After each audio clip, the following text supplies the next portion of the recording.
Assalamualaikum warahmatullahi wabarakatuh.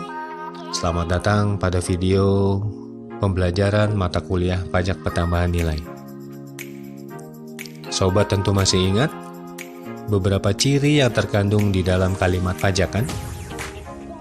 Bagus. Ciri yang pertama, pajak merupakan kontribusi wajib yang berlaku bagi setiap warga negara, baik perorangan maupun badan. Artinya, setiap tambahan ekonomis, baik yang berasal dari gaji, honor, hadiah, laba penjualan, dan sebagainya yang kita terima, perlu dipotong dan disetorkan ke kas negara dalam bentuk pajak. Ciri berikutnya, pajak dibuat berdasarkan undang-undang dan bersifat memaksa. Maksud yang terkandung dalam kalimat ini adalah setiap tindakan melalaikan pembayaran pajak akan dikenakan sanksi, baik berbentuk denda sampai yang berbentuk tuntutan pidana.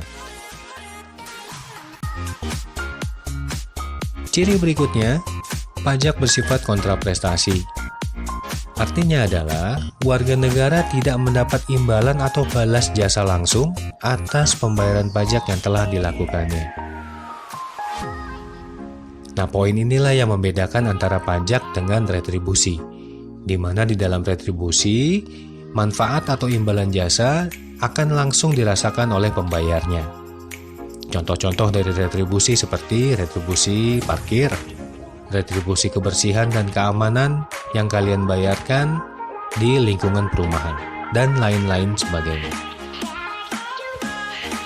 Ciri yang terakhir, seperti sudah kita ketahui, pendapatan negara kita sebagian besar disupport atau disokong oleh pemasukan dari pajak. Inilah yang nantinya akan digunakan untuk mendanai program kerja pemerintah, seperti pembangunan nasional, pembayaran gaji PNS, dan lain sebagainya. PPN atau pajak pertambahan nilai merupakan salah satu produk pajak yang diterapkan di Indonesia. Definisi dari PPN adalah pajak atas konsumsi umum dalam negeri atau daerah pabean, baik berupa konsumsi barang kena pajak ataupun jasa kena pajak yang dikenakan bertingkat di setiap jalur produksi dan distribusi. Nah, dari penjabaran tersebut, maka PPN dapat kita kelompokkan sebagai pajak tidak langsung. Apa maksudnya? Pajak tidak langsung adalah pajak yang bebannya dapat dialihkan kepada pihak lain. Untuk lebih memahami definisi tersebut, kalian bisa perhatikan poin yang kedua. PPN dibebankan kepada konsumen, sedangkan produsen atau pengusaha bertindak sebagai pihak yang memungut, lalu menyetorkan dan melaporkan PPN tersebut ke negara. Bagaimana? Kalian sekarang sudah bisa menentukan atau membedakan posisi antara produsen dengan konsumen di dalam ruang lingkup pajak pertambahan nilai, kan? Baik, sekarang kita lanjutkan. Seperti apa contoh pengaplikasian PPN dalam kegiatan transaksi? Misalnya, sobat hendak membeli sebuah tas ataupun gadget. Harga yang tertera misalkan Rp100.000. Nah, ketika sobat akan melaksanakan pembayaran, di kasir harganya berubah menjadi Rp110.000. Kenapa ada tambahan harga? Apakah ini permainan dari kasir? Tidak. Jangan suzon dulu sobat. Itulah yang dimaksud dengan penambahan PPN. Ya.